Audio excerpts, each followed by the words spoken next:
ज़रा सोचिए, रमज़ान का पहला हफ्ता है। सहरी के बाद थकी हुई आँखों से आप बिस्तर पर लेटती हैं और दिमाग कहता है बस 10 मिनट और सो लेती हूँ।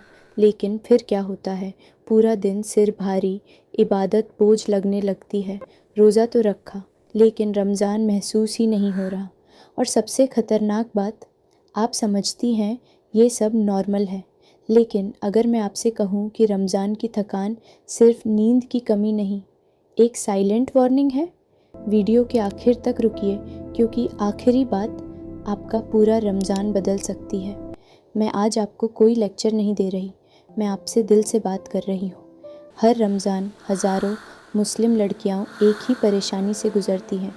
सहरी के बाद नींद नहीं आती, इफ्तार के बाद आँखें बंद होने लगती हैं, तरावीह छूटने लगती है, और फिर आता है गिल्ट। और हम खुद से क्या कहते हैं, रमज़ान है, थकान तो होगी। लेकिन असली सवाल ये है, सिर्फ हम ही इतनी थकी क्यों रहती हैं? यही पहला झटका लगता है। रमज़ान आपको थकाने नहीं आता, रमज़ान आता है आपको रीसेट करने। फिर हम एक्सहॉस्टेड क्यों हो जाती हैं? जवाब बहुत सादा है, लेकिन थोड़ा अनकंफर्टेबल भी। आप कम नहीं सो रही, आप गलत तरीके से सो रही हैं।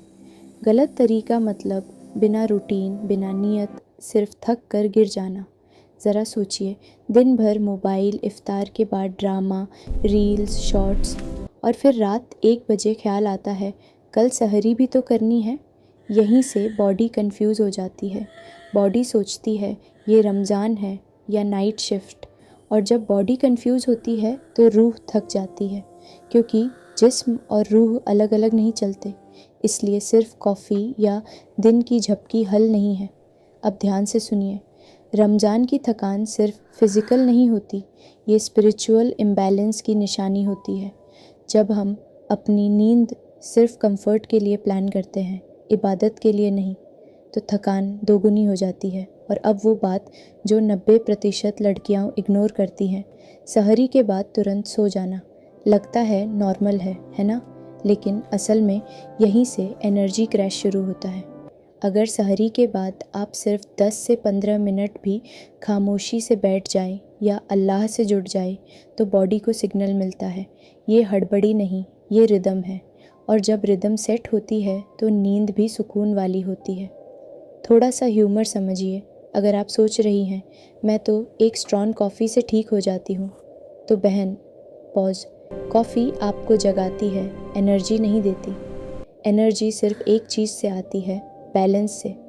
अब सबसे ख़तरनाक हिस्सा, जब रमज़ान की थकान नॉर्मल लगने लगे तो हम इबादत में समझौता करने लगते हैं और फिर कहते हैं इस साल रमज़ान कुछ खास नहीं रहा।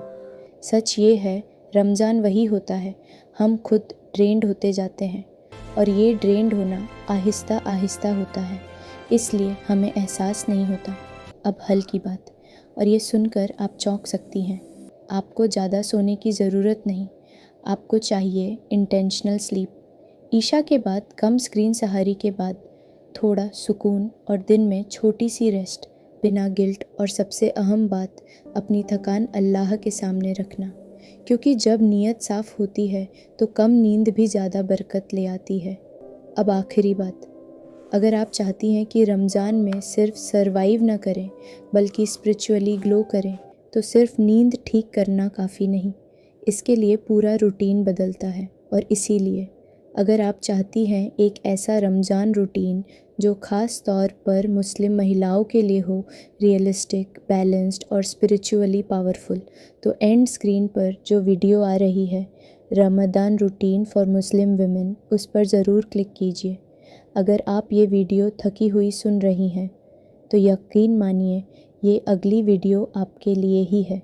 ये वीडियो सिर्फ आपको ऑर्गेनाइज़ नहीं करेगी, बल्कि आपके पूरे रमज़ान को ऊपर उठा देगी। मिलते हैं वहाँ, क्योंकि ये रमज़ान थकान का नहीं, तब्दीली का है।